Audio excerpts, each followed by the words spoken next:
Hello aspirants, ये हमारा series में लेक्चर नंबर 9 और आज हम रिकॉल करेंगे प्रियम्बल को। ठीक है, तो प्रियम्बल को रिकॉल करने के लिए कुछ शॉर्ट ट्रिक्स बताऊंगी, उसे देख के आप पूरी चीज़ रिकॉल कर पाओगे। अगर आपको इस लेक्चर की पीडीएफ चाहिए तो इसे आप टेलीग्राम से डाउनलोड कर सकते हो। लिंक मैं डिस्क्रिप्शन में और पिन कमेंट में दे दूंगी। तो अभी स्टार्ट करते हैं। सबसे पहले हमें याद करना है कीवर्ड्स को। तो कीवर्ड्स को याद करने के लिए जो ट्रिक है वो ये है कि डॉक्टर एस क्यूब जेल से फरार हो गए। ठीक है, फरार हो गए प्रियम्बल लेके। ये है आपका निमोनिक याद करने के लिए प्रियम्बल की कीवर्ड्स को, क्योंकि सारा जो खेल है वो इस कीवर्ड्स पे ही है। अगर मेंस में क्वेश्चंस आने हैं, प्रीलिम्स में क्वेश्चंस आने हैं तो इन कीवर्ड्स पे ही आएंगे। तो क्या है? डी से डेमोक्रेटिक, आर से रिपब्लिक, यहाँ पे हमारा एस क्यूब में 3 एस है। ठीक है, सॉवरेन, सोशलिस्ट और सेक्युलर। जे से है हमारा जस्टिस, ई से है इक्वालिटी, एल से है लिबर्टी और एफ से है फ्रैटर्निटी। फरार का एफ लेना है, ये है फ्रैटर्निटी। ये लेके ये डॉक्टर एस क्यूब जेल से फरार हो गए प्रियम्बल लेके, मतलब ये प्रियम्बल की कीवर्ड्स है। अब ये कीवर्ड्स याद हो गए तो अब हमें नेक्स्ट चीज़ जो याद करनी है वो है जो प्रियम्बल के 4 कंपोनेंट्स है वो क्या है। सबसे पहला कंपोनेंट ये है कि सोर्स क्या है प्रियम्बल का, कहाँ से आ रही है ये शक्तियाँ। यह आ रही है हमारे people, we the people of India. तो अगर कॉन्स्टिट्यूशन को कुछ डिराइव करनी है सोर्स पावर, तो ये कहाँ से आउटसोर्स कर रहे हैं? It is from the people of India. तो ये हो गया सोर्स, इस पे क्वेश्चंस आ सकते हैं। सेकंड क्या है? वो है नेचर ऑफ द स्टेट। अगर आपको कोई क्वेश्चन पूछे कि आपके स्टेट का मतलब आपकी कंट्री को आप कैसे डिस्क्राइब करोगे, तो आप क्या कहेंगे कि इंडिया जो है वो सॉवरेन कंट्री है, सोशलिस्ट है, सेक्युलर है, डेमोक्रेटिक है और रिपब्लिक है। मतलब डॉक्टर एस क्यूब है। ठीक है, अगर किसी ने नेचर पूछा फिर अभी इंडिया का, तो वो क्या है? Doctor S cube, democratic, Republic और ये 3 एस हमारे। अच्छा, अब इसमें और एक क्वेश्चन आते हैं कि कौन से 2 वर्ड्स को ऐड किया गया था by 42nd constitutional amendment act of 1976। 1976 को कैसे याद किया था हमने? 4 + 2 = 6। तो ये कैसे याद रखना है? बहुत ही ऑब्वियस सी बात है। सॉवरेनिटी को थोड़ी ना आप बाद में याद रखोगे, सॉवरेनिटी तो बहुत इंपॉर्टेंट चीज़ होती है। तो सॉवरेनिटी छोड़ के जो बाकी के 2 एस है they were added along with there is this word called as integrity. इसे भी ऐड किया गया था 42nd कॉन्स्टिट्यूशनल अमेंडमेंट एक्ट में। तो ये हो गया हमारा दूसरा टॉप पॉइंट। थर्ड पॉइंट क्या है? ऑब्जेक्टिव। ऑब्जेक्टिव ये है कि जेल से फरार हो गए, जेल से फरार। तो क्या है? Justice, liberty, equality, fraternity are the core goals of constitution. ये याद हो गया अभी आपको ऑब्जेक्टिव। और डेट ऑफ एडॉप्शन ये तो आपको याद हो ही गई होगी, इतने सारे लेक्चर में हम ले चुके हैं ये। तो 26/11/1949 ये है डेट जब हमने इसे अडॉप्ट किया हमारे कॉन्स्टिट्यूशन को। ये 4 कंपोनेंट्स आपको याद हो गए होंगे अभी। अब देखते हैं हमारी कोर वैल्यूज, मतलब यही जो कीवर्ड्स आपको मैंने अभी बताए थे। डॉक्टर एस क्यूब जेल से फरार हो गए प्रियम्बल लेके। तो इसका जो डेफिनेशन है जिससे कि आपको इसका मीनिंग समझ में आ जाए, वो समरी की फॉर्मेट में मैंने इस टेबल में दे दिया है। पूरी पीडीएफ को पढ़ने के बाद अगर आप इसको एक बार भी देख लोगे 5 मिनट में, आपको सारी चीज़ें रिवाइज हो जाएगी। तो इसी को ही मैंने डिटेल में अभी समझाया है। तो एक 1 बाय 1 देखते हैं, लेकिन इससे पहले कुछ बेसिक चीज़ें आपको बता देती हूँ just for the formality purpose कि प्रियम्बल का मतलब क्या है। प्रियम्बल क्या है? ये इंट्रोडक्शन है, या फिर आप बोल सकते हो ये प्रीफेस है। ये एसेंस रखता है किस चीज़ का? कॉन्स्टिट्यूशन का। तो एक कॉन्स्टिट्यूशन मेंबर थे जो है N.A. पालखीवाला। इन्होंने क्या कहा हमारे प्रियम्बल को? इन्होंने इसको कहा आइडेंटिटी कार्ड। इस पे स्टेट पीसीएस में क्वेश्चन पूछ सकते हैं। तो who called the that preamble is the identity card of constitution? वो कहा है N.A. पालखीवाला ने। अब हम प्रियम्बल की अमेंडेबिलिटी को भी देखेंगे। हमने अभी देखा कि कॉन्स्टिट्यूशन अमेंडमेंट एक्ट हुआ था, तो उसके अंडर हमने 3 चीज़ों को, वर्ड्स को ऐड किया था 42nd अमेंडमेंट के अंडर। इसको SIS, सॉवरेनिटी को आपको रिमूव करना है, और जो बाकी के 2 एस है that is the included words, और यहाँ पे हमारी इंटीग्रिटी। तो आपको ये भी याद रखना है कि जो प्रियम्बल है it is based on the objective resolution जो नेहरू जी ने बनाया था। देखिए यहाँ पे नेहरू जी बनाया है, तो नेहरू जी ने जो पास किया था ऑब्जेक्टिव रिजोल्यूशन, उनकी बेसिस पे प्रियम्बल बनाया है। ये एसेंस बताता है कॉन्स्टिट्यूशन का। तो अभी हम आगे बढ़ते हैं, बेसिक चीज़ें होगी पढ़ के। अब एक एक कीवर्ड को देखेंगे और जो भी इंपॉर्टेंट चीज़ें याद रखनी जैसी है, जो मेंस में और प्रीलिम्स में काम में आएगी, वो याद करनी है। सबसे पहली चीज़ सॉवरेनिटी। सॉवरेनिटी का मतलब क्या होता है, बहुत ही सिंपल वर्ड्स में बताती हूँ कि देखो हम इंडिपेंडेंट कंट्री है, कोई बाहर वाला आके अपनी टांग नहीं अड़ाएगा बीच में। अगर हमारे कोई इंटरनल या फिर एक्सटर्नल अफेयर्स है वो खुद के खुद हम देख लेंगे, आपको बीच में टांग अड़ाने की कोई ज़रूरत नहीं है। हम इंडिपेंडेंट कंट्री है, ये मतलब हुआ सॉवरेनिटी का। अब कैसे, अगर इंडिया कॉमनवेल्थ का पार्ट भी है, कॉमनवेल्थ गेम का भी पार्ट है और उसका हेड ब्रिटिश मोनार्क भी है, फिर भी इसका मतलब ये नहीं है कि इंडिया कोई डोमिनियन है या फिर वो इंडिपेंडेंट नहीं है, या फिर इंडिया यूनाइटेड नेशन का मेंबर है, फिर भी इसके इंडिया के ऊपर कोई ज़बरदस्ती नहीं करेगा कोई पर्टिकुलर डिसीजन थोपने के लिए। जैसे अगर रशिया और यूक्रेन का वॉर हो भी रहा है, फिर भी इंडिया डिसाइड करेगा कि उसको ऑयल परचेस करना है कि नहीं परचेस करना है इंडिया से। कोई फ़र्क नहीं पड़ता कि यूरोपियन यूनियन क्या कह रहा है, कोई फ़र्क नहीं पड़ता कि यूनाइटेड स्टेट्स ऑफ अमेरिका क्या कह रहा है। अगर हमें ठीक लगता है तो हम वो चीज़ करेंगे, नहीं तो हम चीज़ें वो नहीं करेंगे। इसे कहते हैं independence, India's freedom in the external dependency और डोमिनियन। एक्सटर्नल अफेयर्स में भी इंडिया को पूरी इंडिपेंडेंस है कि वो खुद के डिसीजन खुद से लेगा। इतना समझ में आया। और ऐसे ही इंटरनल अफेयर्स में भी है। तो अगर अभी इंडिया और पाकिस्तान के बीच में टेंशन थे और अगर डोनाल्ड ट्रंप ये कह रहे हैं कि इन्होंने सुलह कराई है, इन्होंने वॉर रुकवाई है, तो ये नहीं हो सकता, because we are sovereign country. हम हमारे इंटरनल अफेयर्स खुद देखेंगे, कोई तीसरी कंट्री आके हमें नहीं बताएगा क्या करना है क्या नहीं करना है। समझ में आया है सॉवरेनिटी का क्या मतलब होता है? ये सबसे इंपॉर्टेंट चीज़ है। और अगर इतनी इंपॉर्टेंट चीज़ है तो ये पहले ही रखेंगे कॉन्स्टिट्यूशन में, बाद में तो ऐड नहीं करेंगे। तो बाकी के दो एस वर्ड से इनको ही याद ऐड किया जाएगा 42nd कॉन्स्टिट्यूशनल अमेंडमेंट एक्ट के अंदर। तो ये ध्यान में रखना। अब देखते हैं सोशलिज्म का मतलब क्या होता है।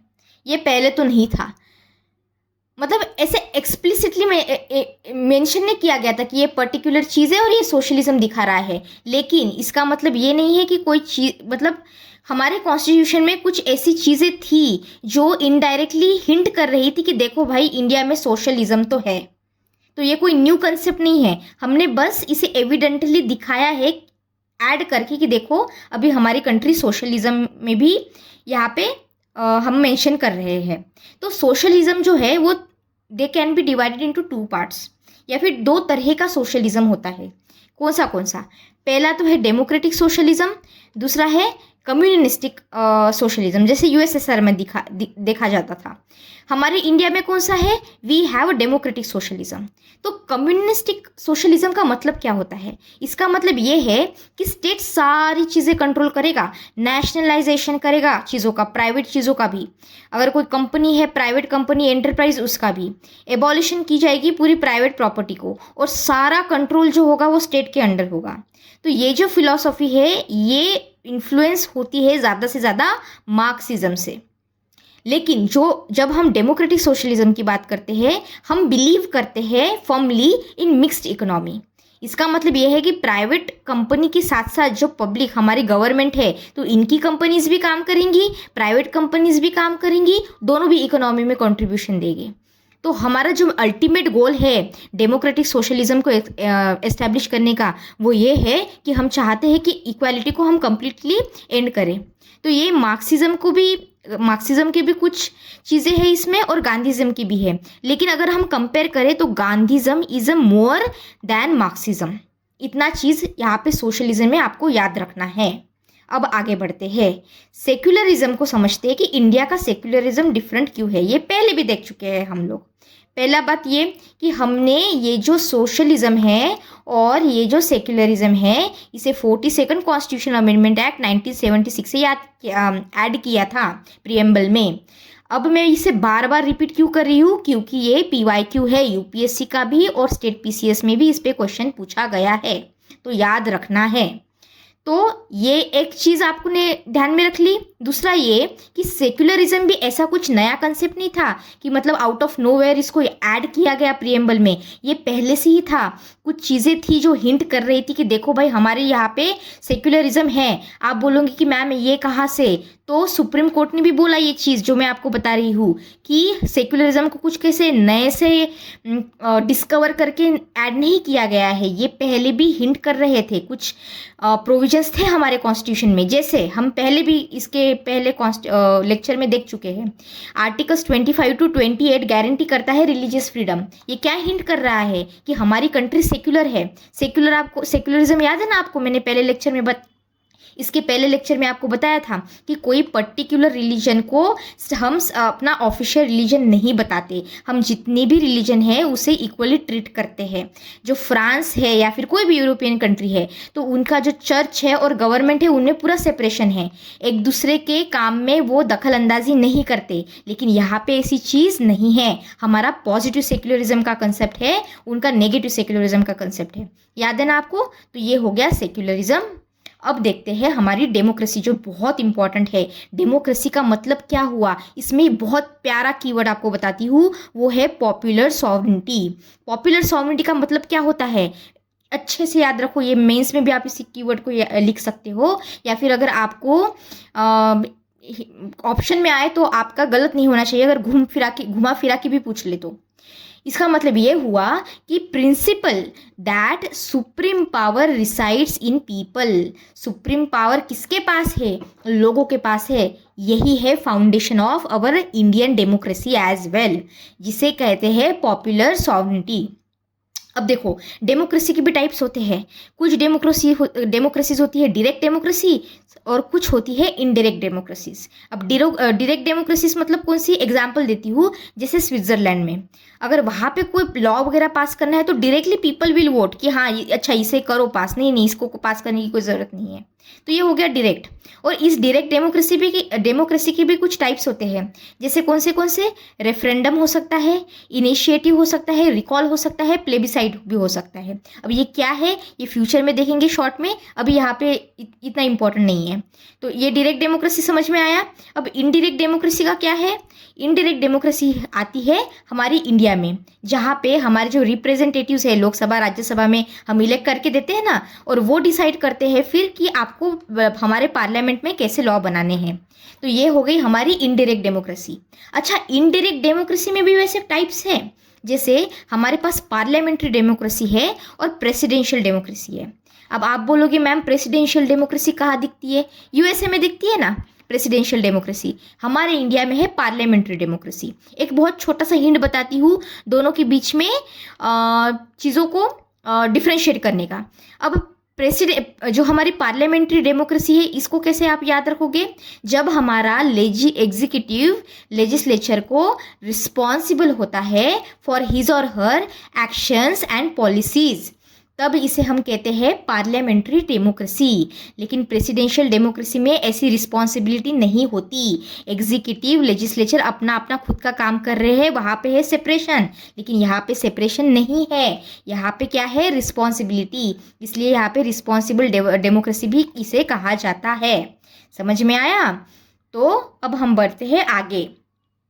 अब देखते हैं मोनार्की को और रिपब्लिक को हम कंपेयर करेंगे। क्यों? क्योंकि हमारा नेक्स्ट कीवर्ड है रिपब्लिक।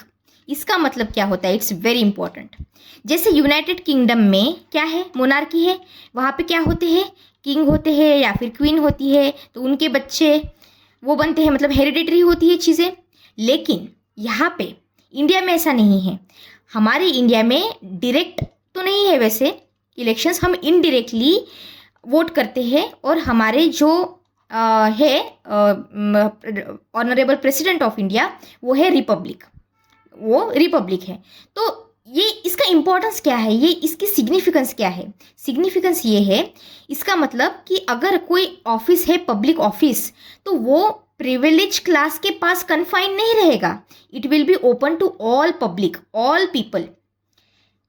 और जो पावर है वो एक इंसान के अंडर नहीं रहेगी, it will depend on people of India, क्योंकि हम इलेक्ट कर रहे हैं इनडायरेक्टली, क्योंकि हमारे रिप्रेजेंटेटिव्स इलेक्शन में पार्टिसिपेट कर रहे हैं। तो यहाँ पे हेरिडिटरी हेड नहीं होगा, यहाँ पे इलेक्टेड हेड होगा, यानी कि पीपल की पार्टिसिपेशन यहाँ पे इंश्योर हो रही है। Public offices are open to everybody, that is the significance of this republic, जो यूनिक है। अब देखते हैं हम जस्टिस। अच्छा, जस्टिस को कहाँ से लिया गया था? रशिया से लिया गया था। समझ में आया? इस आइडिया को कहाँ से लिया गया है? रशिया से लिया गया है। अब जो जस्टिस है, दीज आर ऑफ और this can be manifested into 3 forms. कौन से? पहला तो ये सोशल जस्टिस होता है, फिर इकोनॉमिक जस्टिस होता है, और पॉलिटिकल जस्टिस भी होता है। ये प्रीएम्बल में दिया है। तो इसके मीनिंग देख लेते हैं जल्दी से। सोशल जस्टिस का मतलब क्या हुआ कि हम ट्रीट करेंगे to all the citizens equally. मतलब ये कि यहाँ पे एब्सेंस होगा सोशल डिस्टिंक्शंस का। हम बैकवर्ड क्लासेस हो गए, माइनॉरिटीज़ हो गए, इनकी स्टेटस को इम्प्रूव करने का ट्राई करेंगे। ये हो गया हमारा सोशल जस्टिस। इकोनॉमिक जस्टिस मतलब क्या? कि हम डिस्क्रिमिनेट नहीं करेंगे। अच्छा, ये जो सोशल डिस्क्रिमिनेशन है, तो यहाँ पे स्टेट डिस्क्रिमिनेट नहीं कर सकता on the basis of religion, race, caste etcetera. Economic justice में क्या हो रहा है? आप पैसों के बलबूते पे डिस्क्रिमिनेट नहीं करोगे इकोनॉमिक फैक्टर्स पे।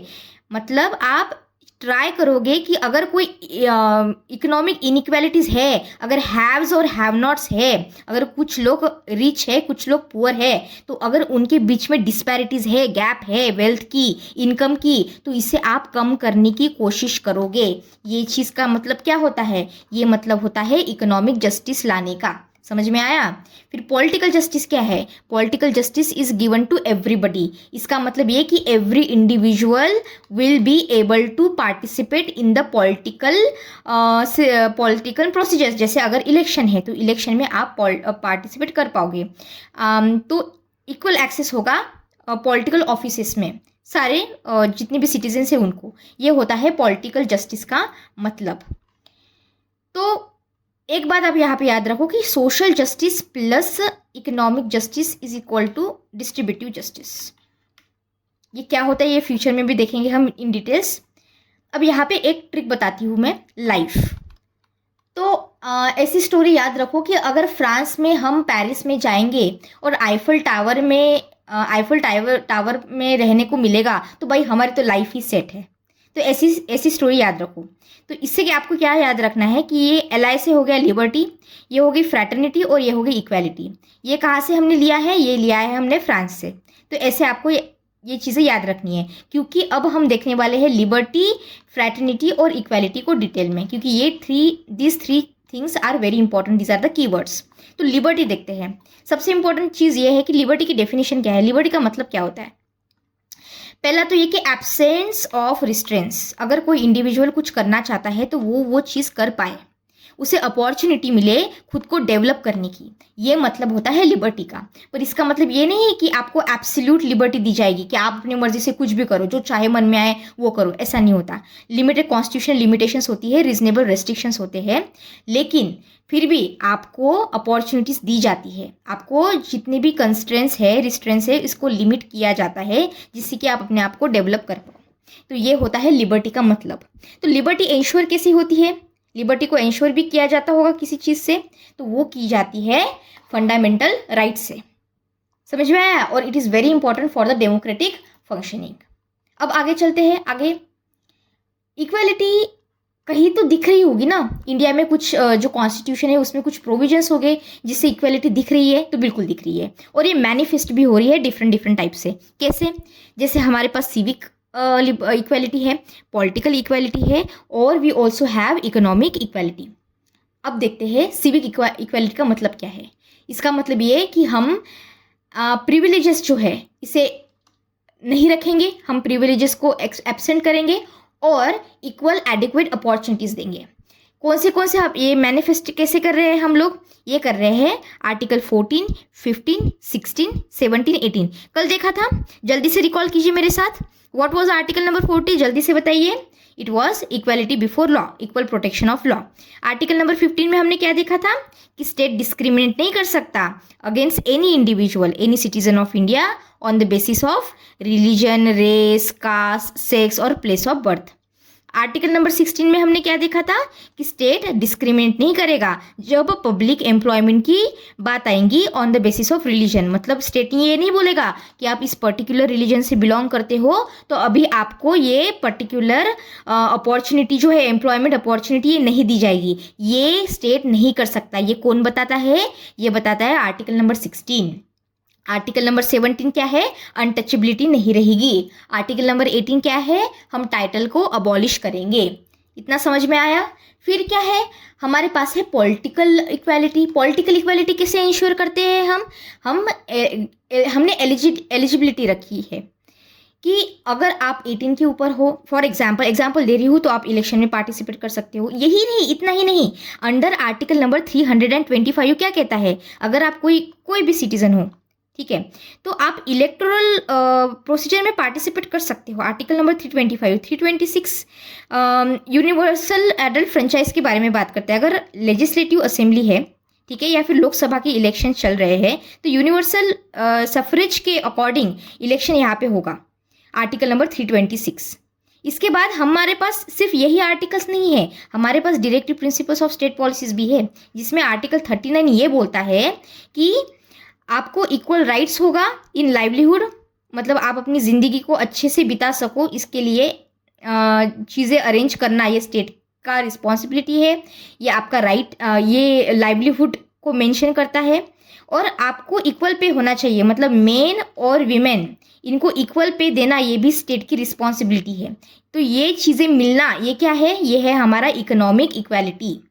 ये कौन इंश्योर करेगा? DPSP, article number 39। तो ये हुई manifestations to have the equality जो प्रियम्बल में दिया गया है। अब देखते हैं फ्रैटर्निटी का मतलब क्या होता है। Fraternity is very important. कैसे इंपॉर्टेंट है फ्रैटर्निटी सबसे इंपॉर्टेंट ये कि मीनिंग क्या है इसका मीनिंग ये है कि we will have the sense of brotherhood. तो फ्रैटर्निटी कौन सी चीज़ें अश्योर, मतलब ऐसी कौन सी चीज़ें हैं जो अश्योर करता है फ्रैटर्निटी रहे हमारे कंट्री में? पहले तो सिंगल सिटीजनशिप और दूसरा द फंडामेंटल ड्यूटीज़। तो देखो, सिंगल सिटीजनशिप मतलब क्या? आप सोचो थोड़ा सा कि इतने सारे स्टेट्स हैं हमारे, इतनी सारी डिफरेंट लैंग्वेजेस है, इतनी ज़्यादा डाइवर्सिटी है, और अगर उसमें भी हमने ये बोला होता कि देखो ये तो मतलब इस पर्टिकुलर स्टेट से है, मैं महाराष्ट्रियन हूँ, मैं गुजराती हूँ, तो कितनी ज़्यादा प्रॉब्लम आ जाती। पर अब कैसी चीज़ है? राइट नाउ डजेंट मैटर कि आप कौन से स्टेट से बिलोंग करते हो, कोई फ़र्क नहीं पड़ता कि आप कौन सी लैंग्वेज पढ़ते हो, कौन सी लैंग्वेज बोलते हो, because at last we all are Indians. समझ में आया? इससे क्या होता है? इससे हमारी यूनिटी और इंटीग्रिटी बढ़ती है। ये इंपॉर्टेंस है हमारी फ्रैटर्निटी का। तो फ्रैटर्निटी यूनिटी और इंटीग्रिटी को बूस्ट कर रहा है, हमारे इंडिविजुअल डिग्निटी को इंश्योर कर रहा है। तो सिंगल सिटीजनशिप, फंडामेंटल ड्यूटीज़ में भी एक particular major fundamental duties as it is लिखा हुआ है कि आपको ब्रदरहुड को प्रमोट करना है। समझ में आया? डिग्निटी के बारे में भी बोला है कि आप कोई ऐसे डेरोगेटरी प्रैक्टिसेस को रिनाउंस कीजिए, इसे छोड़ दीजिए जो वुमन की डिग्निटी को हर्ट करे। तो हमारे यहाँ पे एक कॉन्स्टिट्यूशनल मेंबर थे जो ड्राफ्टिंग कमेटी के भी मेंबर रह चुके हैं, KM मुंशी। आप इनको अपने मेंस के आंसर में भी कोट कर सकते हो। इन्होंने क्या कहा था कि जो इंडिविजुअल की डिग्निटी है, हाँ, ये जो डिग्निटी है इट्स वेरी यूनिक, ये सेक्रेट पर्सनैलिटी को दिखाता है, डिग्निटी ऑफ इंडिविजुअल। ये बहुत स्पेशल चीज़ है, ये कहा गया था हमारे KM मुंशी जी ने। और यूनिटी एंड इंटीग्रिटी, यानी कि यूनिटी और इंटीग्रिटी जो ये चीज़ें हैं, जो इंटीग्रिटी आपको मैंने बताया था, ये ऐड किया गया था 42 कॉन्स्टिट्यूशनल अमेंडमेंट एक्ट से। ये साइकोलॉजिकल और टेरिटोरियल डायमेंशंस दिखाता है हमारी कंट्री के इंटीग्रेशन का। इतनी बात समझ में आई? अच्छा, यहाँ पे मैं आपको एक बात बताना भूल गई कि आपकी जो डेमोक्रेसी है, यहाँ पे डेमोक्रेसी से एक चीज़ याद रखो, डी याद रखना है। डी से क्या हुआ? डेमोक्रेसी। डी से हुआ हमारे डॉक्टर आम्बेडकर जी, और डी से हुआ डाइवोर्स। अब डाइवोर्स क्या? डाइवोर्स हुआ FEL, फेल, फ्रैटर्निटी, इक्वालिटी और लिबर्टी। हम इन तीनों चीज़ों को डाइवोर्स नहीं कर सकते। ये चीज़ ये पार्ट है ट्रिनिटी का। जो इंश्योर करती है, और ये एक दूसरे के बिना नहीं रह सकती। अगर फ्रैटर्निटी नहीं है तो इक्वालिटी इंश्योर नहीं होगी, अगर इक्वालिटी नहीं है तो फ्रैटर्निटी इंश्योर नहीं होगी, लिबर्टी इंश्योर नहीं होगी। तो ये आप अपनी मेंस के आंसर में भी मेंशन कर सकते हो। तो हमने सारे प्रीएम्बल्स के कीवर्ड्स देख लिए हैं। आपको आज ही के आज सारी चीज़ों को याद करना है, रिकॉल करना है। और अगर आपको मेरा काम पसंद आता है तो please subscribe to the channel, आपके दोस्तों के साथ भी इसे शेयर कीजिए। अब मैं पूरी कोशिश करूँगी कि रोज़ लेक्चर लाऊँ और जल्द से जल्द हम ये लक्ष्मीकांत पूरी बुक को फिनिश करें, जिससे कि आपको भी रिकॉल करने में आसानी हो। So thank you so much and God bless you all.